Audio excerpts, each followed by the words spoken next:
लोकसभेच्या 5व्या टप्प्याचा प्रचार आता अंतिम टप्प्यात आला असून कल्याण लोकसभेचे महायुतीचे उमेदवार डॉक्टर श्रीकांत एकनाथ शिंदे यांनी जोरदार प्रचार सुरू करत प्रचारात मोठी आघाडी घेतली आहे। शनिवारी कल्याण पूर्व भागात महायुतीची प्रचार रॅली काढण्यात आली। या रॅलीला कार्यकर्ते आणि नागरिकांनी रेकॉर्ड ब्रेक गर्दी केली होती। यावेळी ज्येष्ठ नेते अण्णा रोकडे, भाजपचे माजी नगरसेवक विक्रम तरे, मोनाली तरे, रेखा चौधरी, मनोज राय, आरपीआयचे भारत सोनवणे, राष्ट्रवादीचे माजी आमदार जगन्नाथ अप्पा शिंदे तसेच कल्याण पूर्वेतील शिवसेना, भाजपा, मनसे, राष्ट्रवादी काँग्रेस आणि मित्र पक्षांचे कार्यकर्ते रॅलीत मोठ्या संख्येने सहभागी झाले होते।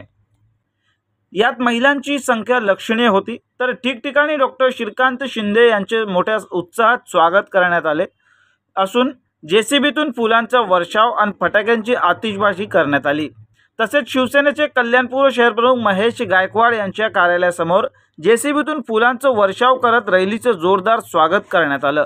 तर ही प्रचार रॅली नसून हिचं स्वरूप विजय रॅलीचा होता। नागरिकांनी त्यांना भरभरून आशीर्वाद दिला। निवडणूक श्रीकांत शिंदे सर्वात जास्त मताधिक्याने निवडून येतील असा विश्वास महेश गायकवाड यांनी माध्यमांशी बोलताना व्यक्त केलं। आज कल्याण पूर्वमध्ये मान्य खासदार श्रीकांत शिंदे साहेबांची प्रचार रॅली होती। मोठ्या उत्साहात कार्यकर्ते आणि नागरिक होते।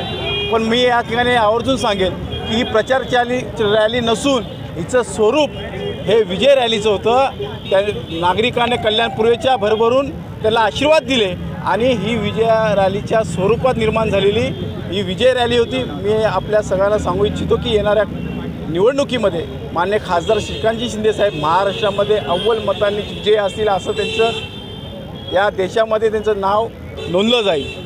आणि आपल्या माध्यमातून एवढंच सांगेल की मान्य खासदार श्रीकांतजी शिंदे साहेबांचं कार्य आणि काम बोलतं विकासाच्या माध्यमातून, विकासाच्या कामातून लोक त्यांना प्रतिसाद देत आहेत। कल्याण पूर्वे ठिकठिकाणी रॅलीचं जे या प्रकारे स्वागत करण्यात आलं, एक प्रकारे शिवसेनेची जी ताकद आहे ती दिसून आली, काय सांगाल जरा? हे मान्य खासदार श्रीकांतजी शिंदे साहेबांवरती असलेलं प्रेम ह्या पद्धतीची रॅली होती असं या ठिकाणी नमूद करतो।